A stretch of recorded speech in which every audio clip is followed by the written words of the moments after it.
The conference room at Blackwood Industries headquarters was packed with board members, senior management, and shareholders for what Uncle Gerald had called an emergency meeting to save the company.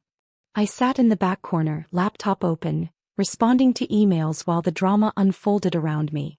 "Thank you all for coming on such short notice." Uncle Gerald stood at the head of the table, his silver hair and expensive suit projecting authority he'd spent 30 years cultivating. "We're here to discuss the future direction of Blackwood Industries and to vote on critical measures that will ensure the company's survival." I glanced up briefly, then returned to my screen. My cousin's wedding invitation needed a response, and I was trying to figure out dates. "As most of you know," Uncle Gerald continued, "Blackwood Industries has been family-owned for 60 years. My father, David Blackwood, built this company from nothing. When he passed away 8 years ago, he distributed shares among family members.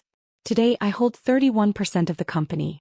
My sister Patricia holds 18%. My brother Martin holds 22%. Combined with shares held by cousins and extended family, we represent the true legacy of this company." The room murmured agreement. Uncle Gerald had always been good at rallying people. "However," he said, his voice darkening, "we face an existential crisis. The manufacturing sector is changing. Our traditional products are becoming obsolete. We need to pivot, quickly and decisively, into new markets. Specifically, I'm proposing we sell our manufacturing division and use the capital to acquire tech companies. This will require taking on substantial debt, but the growth potential is enormous." My phone buzzed. A text from my investment advisor. "The Blackwood vote is today, right? Do you need me there?" I typed back, watching it unfold. "Might not even need to participate. The motion before us today," Uncle Gerald announced, "is to authorize management, specifically me as acting CEO, to execute the following: sell the manufacturing division for $340 million, acquire a 60% stake in Tech Venture Solutions for $280 million, and take on $150 million in bridge financing to fund operations during the transition." Patricia, my aunt, raised her hand. "Gerald, this seems risky. The manufacturing division is profitable. Why sell it?" "Because profitable doesn't mean sustainable," Uncle Gerald said smoothly. "Manufacturing margins are shrinking. Labor costs are rising. Foreign competition is intensifying. We need to evolve or die, Patricia. This is evolution." "What about the employees?" asked Martin, my other uncle. "The manufacturing division has 347 people. What happens to them?" "Tech Venture Solutions will absorb about 40 in various roles," Uncle Gerald said. "The rest will unfortunately need to be let go. It's not ideal, but it's necessary for the company's survival." I stopped typing and actually paid attention now. "You're firing 300 people," I said quietly from my corner. Uncle Gerald turned, seeming to notice me for the first time. "Ah, Ryan. Glad you could join us. I know these board meetings aren't usually your thing." "I'm here," I said simply. "Ryan owns a small percentage of shares," Uncle Gerald explained to the room, his tone just condescending enough to be noticeable. "A token amount his grandfather left him. He's technically a shareholder, so he's entitled to attend." "How much do I own?" I asked. "I believe it's 3%, Uncle Gerald said dismissively. "Maybe 4%. Enough to make you feel included, but not enough to matter in real decisions." "And the motion passes with majority vote?" I confirmed. "Correct," Uncle Gerald said. "We need 51% to approve. I have 31%, Patricia has 18%, Martin has 22%. That's 71% right there. Your small vote won't matter, Ryan. The real shareholders will decide this." "The real shareholders," I repeated. "Family members who've been involved in the business for decades," Uncle Gerald clarified. "People who understand how companies actually work. No offense, Ryan, but you're 33 years old and you spend most of your time traveling and working on your laptop. You don't exactly have the experience to weigh in on corporate strategy." I nodded and returned to my laptop, pulling up a specific file. "Let's proceed with the vote," Uncle Gerald said. "All in favor of authorizing management to execute the proposed restructuring, selling manufacturing, acquiring Tech Venture Solutions, and securing bridge financing, say aye." "Aye," Patricia said, though she sounded uncertain. "Aye," Martin said more firmly. Several cousins and extended family members added their support. Uncle Gerald was beaming. Motion carries with 74% approval, he announced. Ryan, I assume you're abstaining given your lack of involvement in the company. Actually, I said, still looking at my laptop screen, I'm voting no. Noted, Uncle Gerald said with a patronizing smile. Your 3% opposition is recorded. The motion still passes overwhelmingly. About that, I said, finally closing my laptop and giving the room my full attention.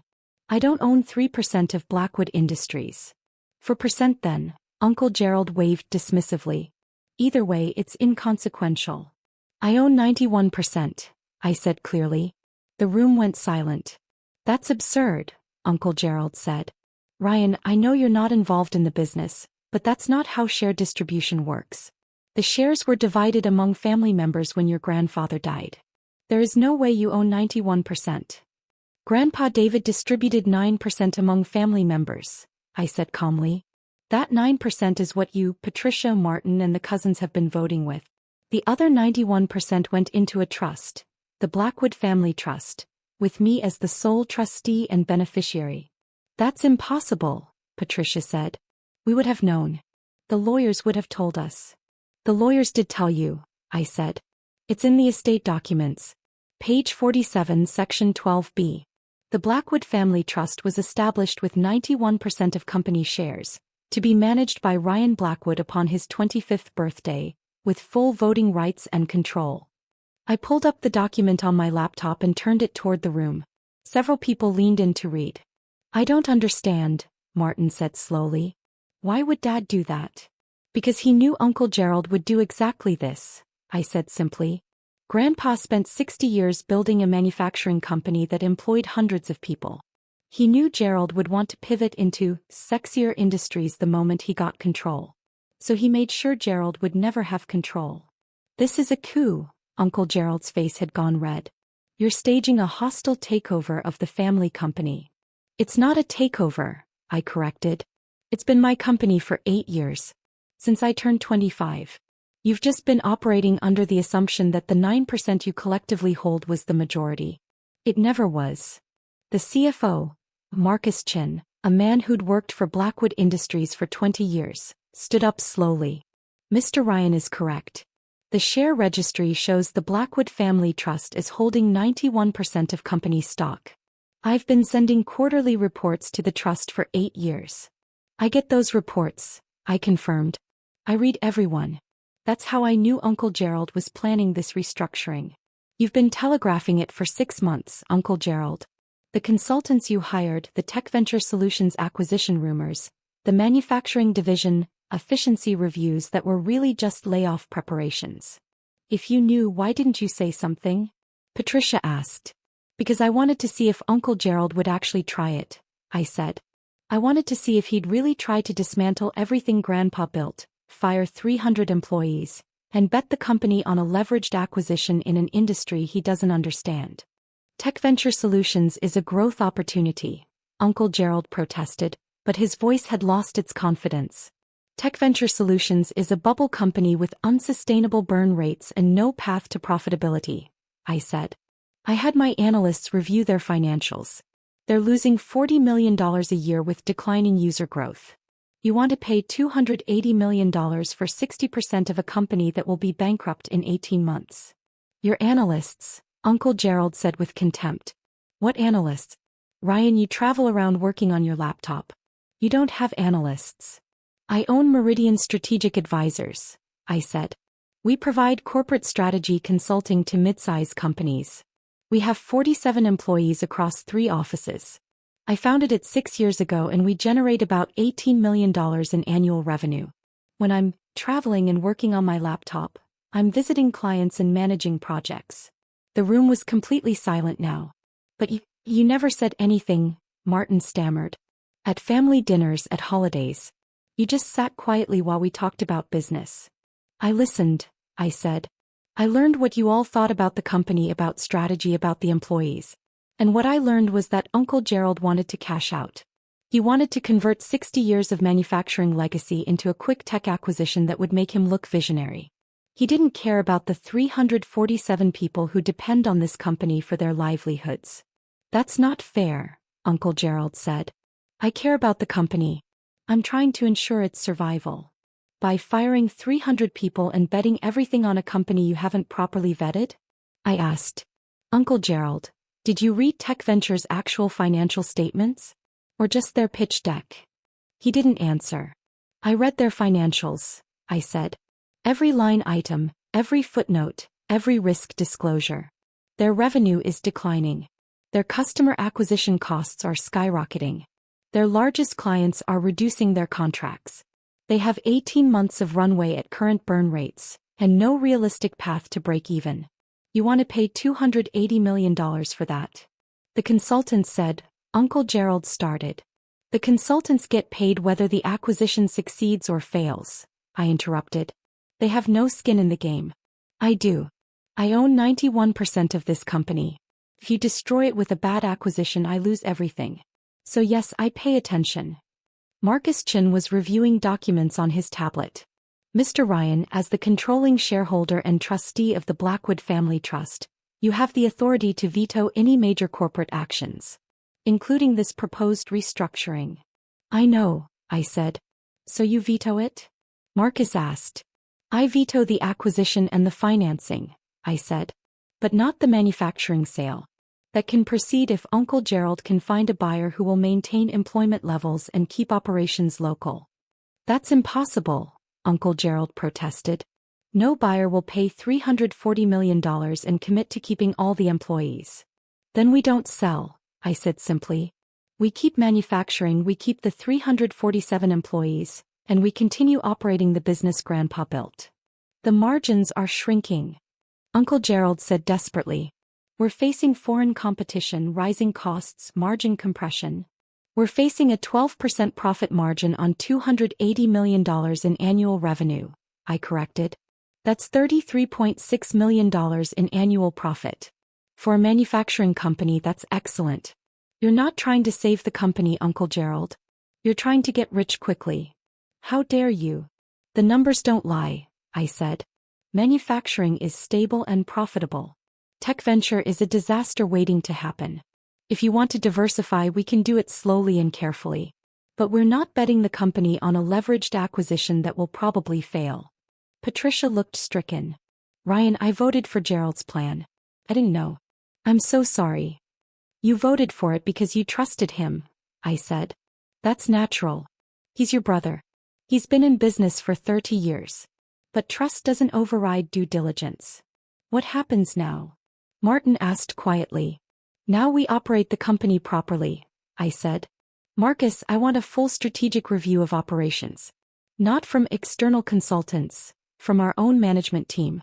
I want to understand where we can improve margins, where we can invest in equipment or training, where we can grow organically.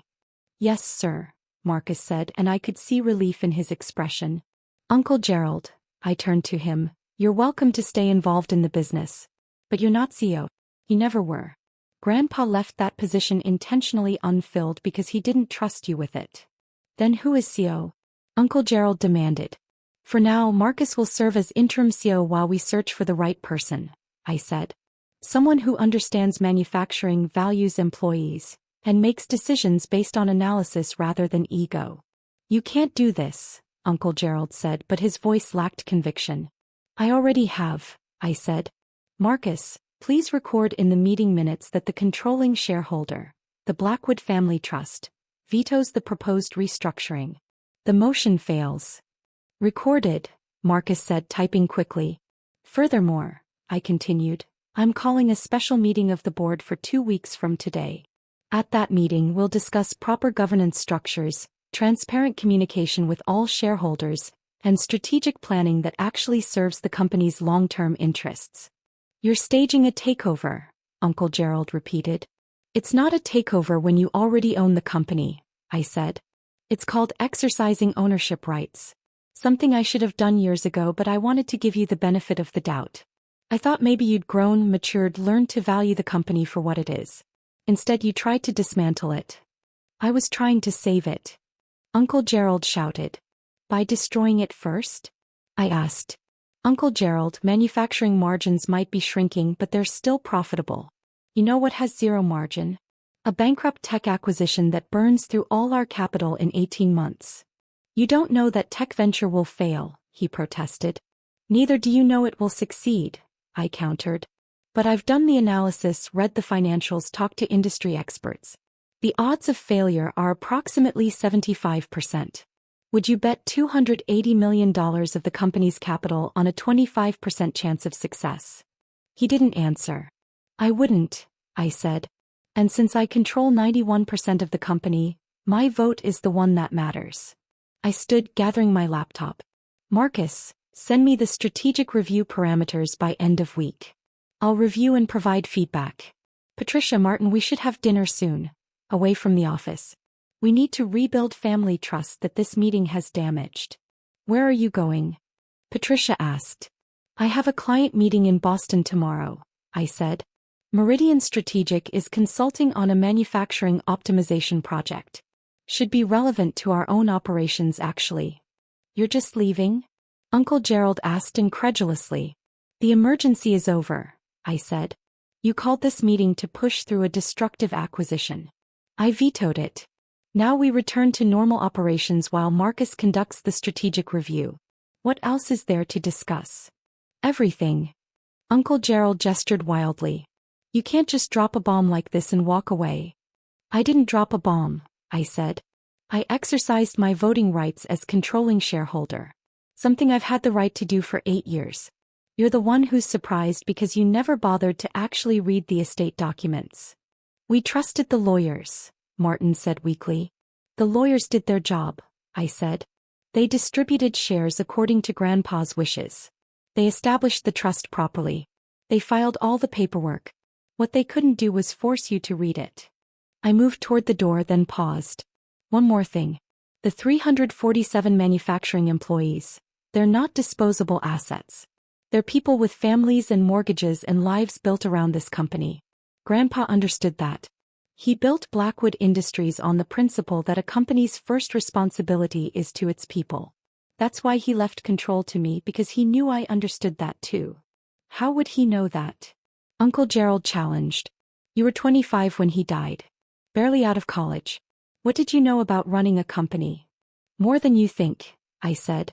I spent every summer of college working in the manufacturing plant. Different position each summer.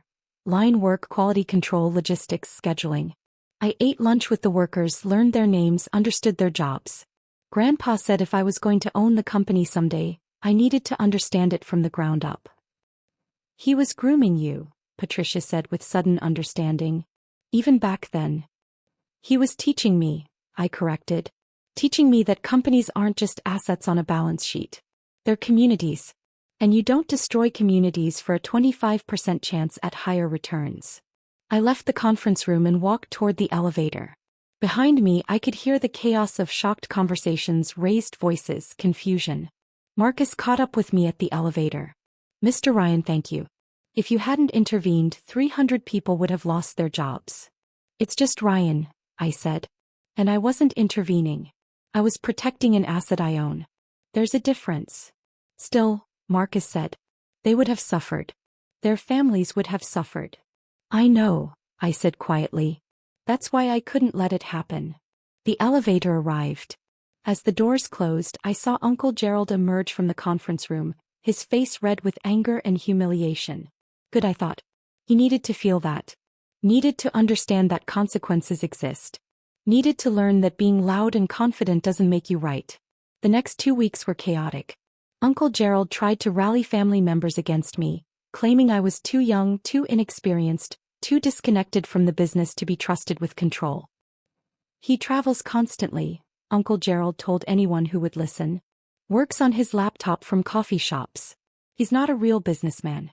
He's going to run Blackwood Industries into the ground. But the numbers didn't support his narrative.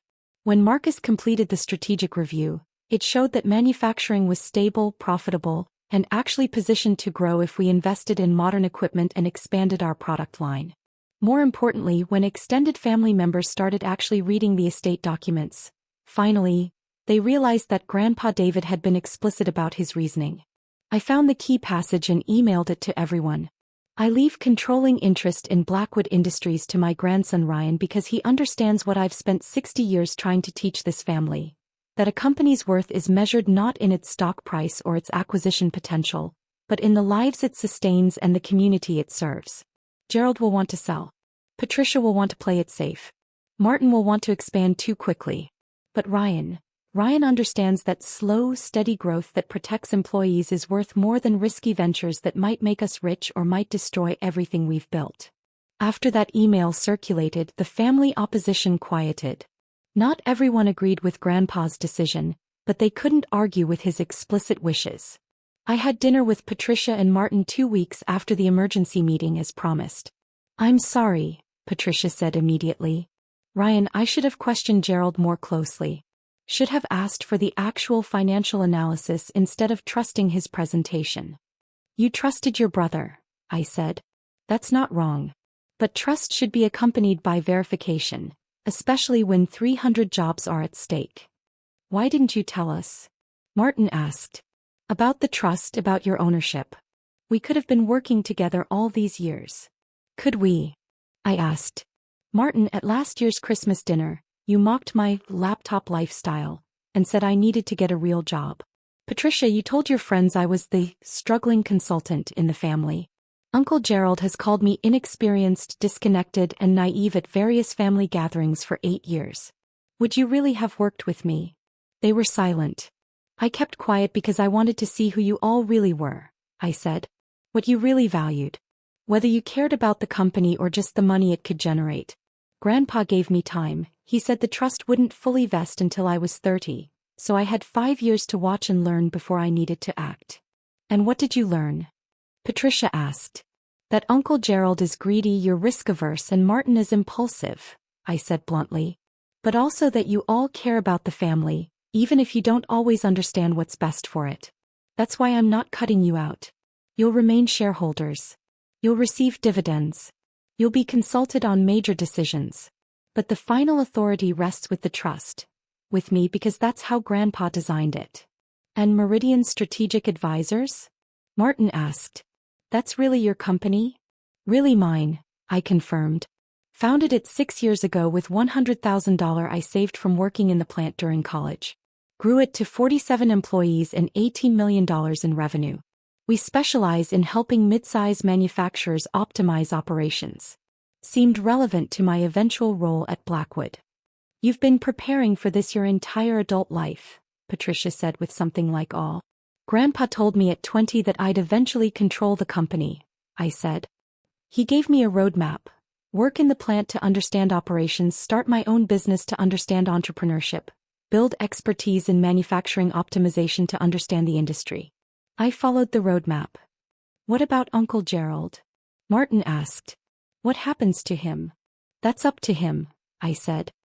"He can stay involved in a reduced capacity, consulting on business development or strategy.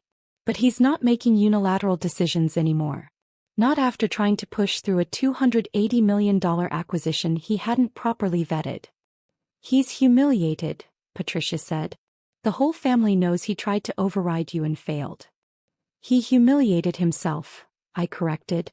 "I just declined to be complicit in a bad decision." Marcus's strategic review was completed 4 weeks after the emergency meeting. His recommendations were practical and achievable.